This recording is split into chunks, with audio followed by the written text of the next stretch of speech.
job cuts, but then you're getting JOLTS that are showing that there's still massive job openings. So what's the data that we look at? And the jobless claims, as Mike McKee knows better than anyone, shows that maybe things aren't so bad. So you tell me. And we'll see in payrolls tomorrow.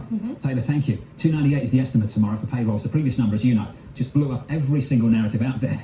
528K was the previous read. Mike McKee's going to break it down for you ahead of tomorrow. Hey, Mike.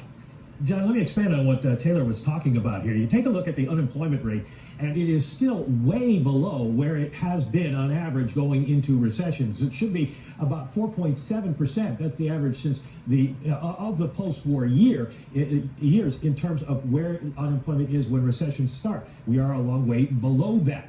What is the Fed watching? Well, there are about 5,670,000 people who are unemployed right now. At 4.7% unemployment compared to 3.5% now, that would be 1.5 to 2 million additional jobs lost.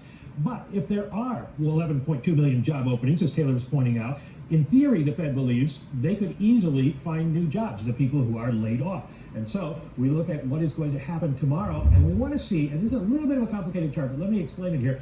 The number in yellow is the number of people who have lost their jobs. The blue is the number of job openings, and the white line there is labor force participation, and it has fallen dramatically since the pandemic began. That has to go the other direction to absorb people who are losing their jobs to get them hired. So far, it hasn't. So watch labor force participation tomorrow and watch the number of people who are unemployed. The Fed thinks that should rise. They don't think it will be a major problem because of the number of jobs out there, but none of that is happening yet, even though they've raised interest rates by 250 basis points this year. And Mike, what do you